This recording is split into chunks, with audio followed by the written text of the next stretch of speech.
जैसे ही मुल्तजिम उस परीदाद के सामने पहुंचा, परीदाद के चेहरे पर अलग ही खुशी दिखाई दे रही थी। वो शायद मुल्तजिम का ही इंतजार कर रही थी।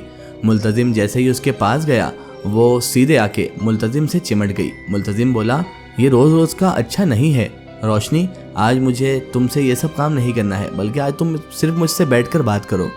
रोशनी कहने लगी, अरे प्यार में ये कब से होने लगा कि सिर्फ बातें होने लगी?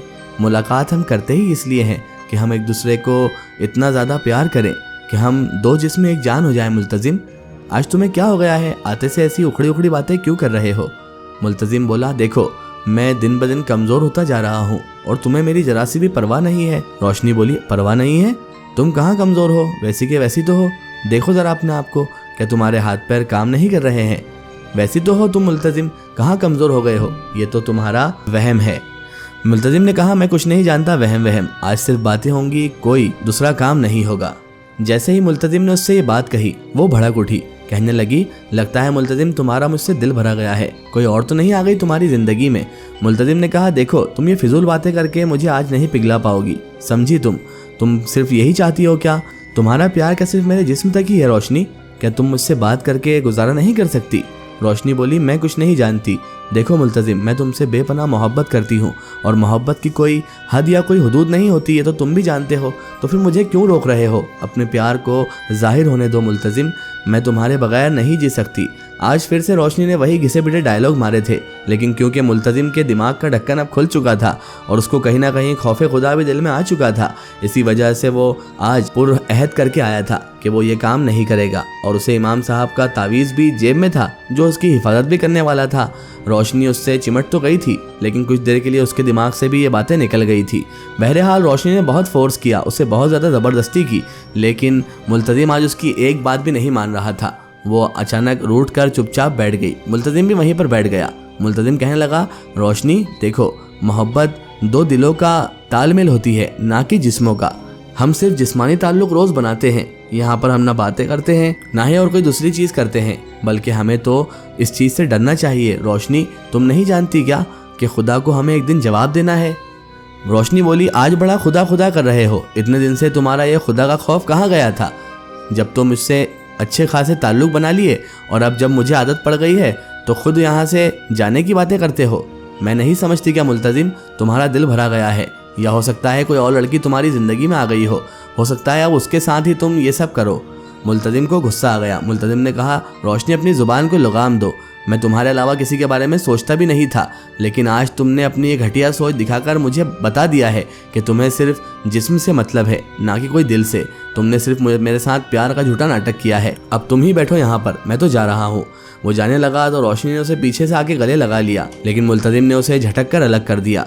रोशनी रोती रही, लेकिन मुल्तजिम वहाँ से उठकर चला आया। मुल्तजिम को अब उस पर बहुत गुस्सा आ रहा था, क्योंकि एक तो मुल्तजिम को वो गुनाह के करीब ले जा रही थी, और जब मुल्तजिम उसे रोकना चाहता है तो वो मुल्तजिम पर इल्ज़ाम भी लगा रही थी कि वो किसी और से अपनी ख्वाहिशात पूरी कर रहा है। मुल्तजिम को अब रोशनी से घबराहट होने लगी थी। वो उसके बाद रोशनी से मिलने तकरीबन एक हफ्ता नहीं गया। फिर एक दिन अचानक मुल्तजिम की चाची जब बाहर कुछ काम से गई थी तो खबर आई कि उनका एक्सीडेंट हो गया है, किसी गाड़ी वाले ने उन्हें टक्कर मार दी है और वो अस्पताल में भर्ती है। अभी मुल्तजिम घबराया हुआ चाचा के साथ अस्पताल जा ही रहा था कि अचानक उसे रास्ते में रोशनी दिखाई दी, जो दूर खड़े होकर मुल्तजिम पर हंस रही थी। मुल्तजिम ने चाचा को रोका और कहा कि चाचा आप हॉस्पिटल चलिए, मैं कुछ काम करके आ रहा हूँ। चाचा भी हैरान थे, लेकिन मुल्तजिम को उतार कर वो भी घबराहट के मारे सीधे हॉस्पिटल चले गए। मुल्तजिम रोशनी के पास गया। रोशनी से कहने लगा, आखिर तुम यहाँ पर क्या कर रही हो? रोशनी बोली, तुम क्या समझते हो मैं तुम्हें इतनी आसानी से छोड़ दूंगी? अब मैं एक एक करके सभी को नुकसान पहुंचाऊंगी। जब तुम मेरे नहीं हो सकते तो किसी के भी नहीं हो जाओगे। तुम्हारी चाची का एक्सीडेंट मैंने ही करवाया है। मुल्तजिम ने कहा, क्या? तुमने ऐसा क्यों किया रोशनी? रोशनी बोली, मैंने उनसे बदला लिया, वो तुम्हें परेशान करती थी ना, हो सकता है उनकी वजह से ही तुम मुझसे इतने उखड़े उखड़े रह रहे हो या फिर दूर हो गए हो सकता है उस चाची ने ही कुछ किया होगा तुम्हारे साथ, तभी तुम मेरी मोहब्बत को ठुकरा कर इस तरह मुझसे दूर रह रहे हो। मुल्तजिम को अब समझ आ चुका था कि वो बहुत बुरे जंजाल में फंस चुका है। ये परीजाद जितनी अच्छी थी उतनी बुरी साबित पड़ रही थी। उसने चाची का एक्सीडेंट करवा कर ये साबित कर दिया था कि वो मुल्तजिम को सिर्फ और सिर्फ यूज़ कर रही थी, सिर्फ उसका इस्तेमाल कर रही थी।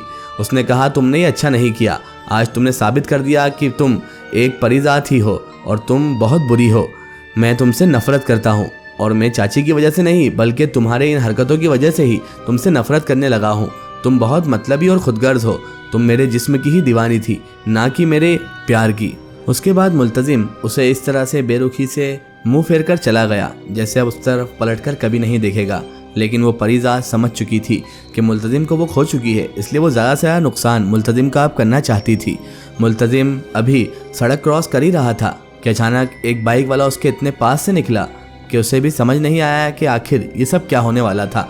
उसने पलटकर देखा, वो परीज़ात अभी भी दूर खड़ी हुई थी। उसे लगा था मुल्तजिम डर जाएगा, लेकिन मुल्तजिम अब सोच चुका था कि या तो वो जिंदा नहीं रहेगा या फिर इस परीज़ात के चंगुल से आज़ाद हो जाएगा। वो हॉस्पिटल गया, चाची का उसने बहुत ध्यान रखा और सीधे जाकर उसके बाद इमाम साहब से मिला। इमाम साहब को उसने सारा वाक़या जब बयान किया तो इमाम साहब ने कहा, देखो मुल्तजिम, मैंने तुमसे कहा था ना कि जब तुम उससे बेरुखी इख्तियार करोगे, उससे मुंह मोड़ लोगे तो फिर वो तुम्हें अपना असली रूप बताएगी। देखो उसने असली रूप बताना शुरू भी कर दिया। देखो बेटा, ये दूसरी मखलूक जो होती है, दूसरी दुनिया की जो चीज़ें होती है, ये जितनी फ़ायदेमंद होती है उतनी नुकसानदायक भी होती है।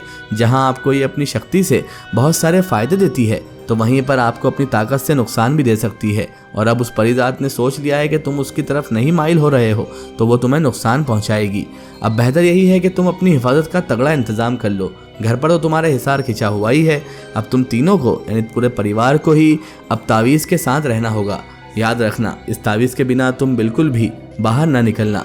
मुल्तजिम को उन्होंने तावीज़ दे दिए। अब वो परीज़ात मुल्तजिम का कुछ बिगाड़ तो नहीं पा रही थी, लेकिन वो बार बार उसे ख्वाब में आती और उसे धमकियां देती, मुल्तजिम मेरे पास आ जाओ वरना तुम्हारे चाचा चाची को मैं ज़िंदा नहीं छोड़ूंगी। कभी चाची की धमकी देती तो कभी चाचा की। इस तरह धीरे धीरे मुल्तजिम अब परेशान होता जा रहा था, डिप्रेशन का शिकार होता जा रहा था। उसे समझ नहीं आ रहा था इस चंगुल से कैसे निकला जाए। एक दिन वो नमाज अदा करते करते खूब रोया और अल्लाह ताला से दुआ करने लगा कि बस मुझे इस चंगुल से निकाल दे। मैं आज से अपने सारे गुनाहों की तौबा करता हूँ, मुझे माफ़ कर दे मेरे रब। और उसने उसके बाद इमाम साहब के पास जाकर अपना हाल व ख्याल बयान किया कि किस तरह से वो परीज़ात अभी भी उसे परेशान कर रही है। इमाम साहब ने कहा, ठीक है बेटा, अब मैं तुम्हें उसका तोड़ बता ही देता हूँ, लेकिन याद रखना इसमें तुम्हारी जान को भी खतरा है।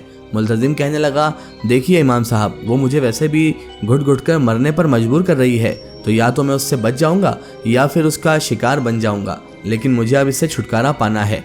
इमाम साहब कहने लगे कि ठीक है, अब तुम उसके पास चले जाओ और उसके पास जाकर ये वज़ाइफ पढ़ लेना। अगर वो थोड़ी बहुत भी नेक दिल हुई तो चुपचाप अपनी इस दुनिया में वापस चले जाएगी, लेकिन अगर वो बुरी हुई तो फिर इस वजीफे का असर उस पर ऐसा होगा कि वो वहीं पर जलकर खाक हो जाएगी। मुल्तजिम भी अब समझ चुका था कि इस काम में खतरा तो बहुत है, लेकिन अब उसे इससे छुटकारा भी पाना था, इससे निजात भी पानी थी, और उसने ऐसा ही किया। रात हुई तो वो परीज़ात के उस ठिकाने पर चला गया जहाँ पर वो रोज़ परीज़ात से मिला करता था, उसी जंगल में, उसी दरख्त के किनारे। जैसे ही वो वहाँ पर पहुँचा तो वहाँ पर कोई भी नहीं था। फिर अचानक उसे किसी की आहट महसूस हुई। उसने पलट कर देखा तो वही परीज़ात सामने थी। उसकी आंखों में आंसू थे। कहने लगी, मुझे यकीन था मुल्तजिम, तुम वापस ज़रूर आओगे। मेरी मोहब्बत पर मुझे यकीन था। मुझे यकीन था कि मेरी मोहब्बत रंग लाएगी, चाहे वो किसी भी तरीके से आए हो, लेकिन तुम वापस आ गए, मेरे लिए ये बहुत है। अब मैं तुम्हें कभी परेशान नहीं करूँगी, ना ही तुम्हारे ख्वाब के ज़रिए, ना ही तुम्हारे चाचा चाची के ज़रिए। तुम बहुत अच्छे हो, तुमने पहले ही समझ लिया कि मेरी मोहब्बत सच्ची है। मुल्तजिम ने कहा, हाँ, मैं समझ गया हूँ, तुम्हारी मोहब्बत बहुत सच्ची है। उसके बाद जैसे ही वो परीज़ात मुल्तजिम के पास आई, मुल्तजिम ने वो वज़ाइफ दिल दिल पढ़ना शुरू कर दिया, और उसके बाद उस परीज़ात ने जैसे ही मुल्तजिम को गले लगाया, मुल्तजिम ने कस के उसे पकड़ लिया और उसके बाद वजीफ़ा इमाम साहब का बताया हुआ पढ़ पढ़ के उसके कान में फूंकने लगा। अचानक परीज़ात तिलमिलाने लगी और कहने लगी, मुल्तजिम ये सब क्या है? ये क्या कर रहे हो तुम? ये क्या पढ़ रहे हो और क्या फूंक रहे हो मुझ पे? अब समझ आया, तुम यहाँ पर मुझे ख़त्म करने आए हो, लेकिन ऐसा नहीं कर पाओगे, तुम मुझे ख़त्म नहीं कर सकते। इतना वो कह ही पाई थी कि अचानक मुल्तजिम ने उसका आखिरी वज़ाइफ पढ़कर उसके कान में फूंक दिया और अचानक वो परीज़ात वहीं पर बेहोश हो गई। मुल्तजिम को लगा था कि शायद ये जलकर खाक हो जाएगी, लेकिन अचानक वो परीज़ात होश में आई और कहने लगी, मुल्तजिम तुमने ये अच्छा नहीं किया। याद रखना, मेरी बद्दुआ है कि तुम कभी अपनी ज़िंदगी में शादी नहीं कर पाओगे। जाओ, मेरी बद्दुआ है तुम्हें। इतना कहकर अचानक वो परीज़ात वहाँ से गायब हो गई और मुल्तजिम को अचानक ऐसा लगने लगा कुंटलों का वज़न उसके जहन पर से हट गया हो। वो सीधा इमाम साहब के पास गया और उन्हें सारा वाक़या बयान कर दिया। इमाम साहब कहने लगे कि बद्दुआ से मत डरो, अगर इंशाअल्लाह तुम्हारी ज़िंदगी में अक़्द लिखा होगा, शादी लिखी होगी, तो तुम्हारी शादी ज़रूर होगी। और फिर कुछ सालों बाद मुल्तजिम की शादी भी हुई और उसके यहाँ नन्ही नन्ही किलकारियां भी गूंज उठी। लेकिन मुल्तजिम अपनी जिंदगी की इस घटना को, इस वाक़ये को कभी ना भूल पाया। अभी भी जब भी उसे ये वाक़या ध्यान आ जाता है, उसके बदन का रोंगटा रोंगटा खड़ा हो जाता है।